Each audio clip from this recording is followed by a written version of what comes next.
करोड़ रुपए जापान से कर्जा लिया और कर्जा लेके वो क्या कहते हैं, बुलेट ट्रेन लगाओ। कहाँ है भाई तुम्हारी बुलेट ट्रेन? कर्जा तो लिए, कहाँ खर्च करे? क्यों 500 किलोमीटर के बजाय, जैसा कि हमारे वक्त नेहरू जी के वक्त हमने बड़े बड़े रेलवे लाइन डाले, बोगी फैक्ट्रियां करी, इंजन फैक्ट्री करे, बहुत से जगह काम हमने करके दिखाया। इन्होंने अगर काम करे हुए सब क्रेडिट लेना चाहते हैं। इनकी पार्टी वैसी है। ये आरएसएस वाले तो ऐसे हैं, अगर उनको आप उंगली दिए तो आदमी को ही निगल लेते हैं। सीबीआई के केस में, आईटी के केस में अंदर कर दिया और एमएलएस, एमपीस इनको भी अंदर कर दिया और बाद में उनसे दोस्ती करके उन्होंने कहा, भाइयों या हमारे साथ रहो तो ठीक है, अगर नहीं रहेंगे ईडी है, इनकम टैक्स है, सीबीआई है। आप देखिए, तो डरा डरा के सब लोगों को उन्होंने अंदर लिया और सरकारें तोड़ी। आप देखिए, ऐसी सरकार आपको होना चाहिए जो लोगों में फूट डालती है। तो इसीलिए मैं बहुत जगह बोला, शाह और मोदी के पास बहुत बड़ी लॉन्ड्री है, शिवपाल जी, बहुत बड़ी लॉन्ड्री है। उस लॉन्ड्री में मैं समझा था कपड़े धोते हैं, क्लीन होके आते हैं। कोई पैंट डालता है, धो के आता है, शर्ट डालता है, लेकिन मुझे यह मालूम नहीं था इनके लॉन्ड्री में इतनी बड़ी मशीन है।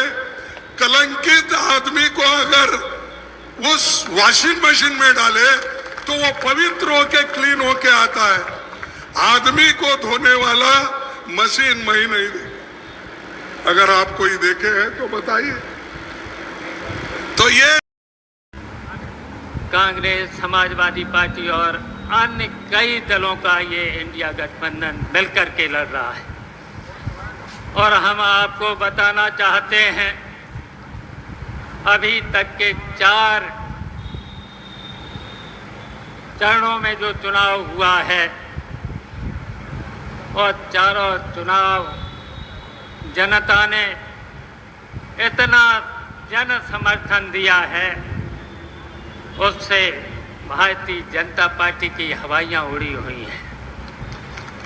और हम ये भी कहना चाहते हैं, ये भारतीय जनता पार्टी के लोग ठीक नहीं हैं, झूठ भी बोलते हैं और झूठ के साथ साथ बहुत बड़े बेईमान भी हैं और बेईमानी करने के साथ साथ भ्रष्ट, बहुत बड़े भ्रष्ट भी हैं। आप लोग देख चुके हैं और किस तरीके से ये संविधान को बदलना चाहते हैं और संविधान की मूल भावनाओं को किस तरीके से बदलना चाहते हैं। और इसीलिए उन्होंने नारा दिया था 400 पार। लेकिन हम कहना चाहते हैं, जो 4 चरणों में जो चुनाव हुआ है, तो उत्तर प्रदेश की जनता ने इनको बता दिया है कि आप पूरे हिंदुस्तान में 200 से पार नहीं कर पाएगी भारतीय जनता। हमने जो देश को आगे बढ़ाया, पंडित जवाहरलाल नेहरू जी से लेकर जो काम किया, इंदिरा गांधी जी से लेकर जो काम किया, आज तक ये डबल इंजन वाले कुछ नहीं कर सके उनके सामने। बड़े बड़े प्रोजेक्ट बनाए, बड़े बड़े बांध बनाए, इनका काम क्या है? सिर्फ कांग्रेस को गालियां देना। शिवपाल जी, सुबह उठते ही अन्न का दाना भी बड़े मुश्किल से बाहर देशों से हम गेहूं ला के लोगों को खिलाते थे। उस देश में आज अगर हरी क्रांति हुई है, वो पंडित जवाहरलाल नेहरू और हमारे इंदिरा गांधी जी के। बोलिए आप, ये करने के बाद भी कांग्रेस ने क्या किया? 70 साल में कांग्रेस ने क्या किया? अरे हम कुछ नहीं करते मोदी जी।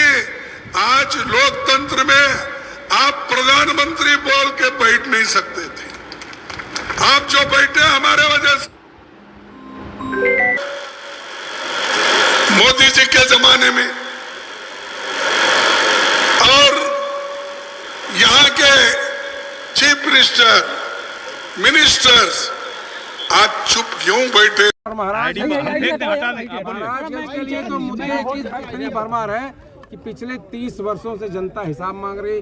30 वर्षों के सांसद के निकम्मेपन का, उनके उस विकास विहीन का, महाराजगंज को विकास के मामले में पीछे छोड़ देने का हिसाब मांग। आज प्रधानमंत्री जी ने भी नामांकन किया, वो कह रहे हैं 400 पार, और आप भी नामांकन कर रहे हैं। क्या फर्क देख रहे हैं वाराणसी में आज उनके नामांकन को लेकर? वो क्या कह रहे हैं, वो जानते हैं 400 पार हैं कि 150 पार हैं, ये तो जनता को तय करना है। और कोई भविष्यवक्ता इस भारत में ऐसा नहीं जो अपनी सीट की संख्या बता दे। अगर वो बता रहे हैं तो हो सकता है आजकल वो भविष्यवक्ता हो गए प्रधानमंत्री। अगर जनता समर्थन देती है तो महाराजगंज के कौन से ऐसे मुद्दे हैं जिसको आप प्राथमिकता देंगे? क्योंकि महाराज में मुद्दों की भरमार, पहले मैंने कहा आपसे, इतना 30 वर्षों से सांसद जी हैं, 29 वर्ष से जिला पंचायत अध्यक्ष हैं, उन्होंने आज तक कुछ किया ही नहीं।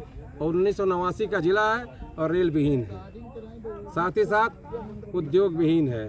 किसानों को उनका मूल्य नहीं मिल पा रहा। गन्ने का बेल्ट था, गन्ना खत्म हो गया, चीनी मिलें बंद हो गई हैं। युवाओं की बेरोजगारी इतनी बढ़ गई है, युवा बेरोजगार घूम रहे हैं। मुद्दे बहुत हैं, फिर आपसे मैं विस्तृत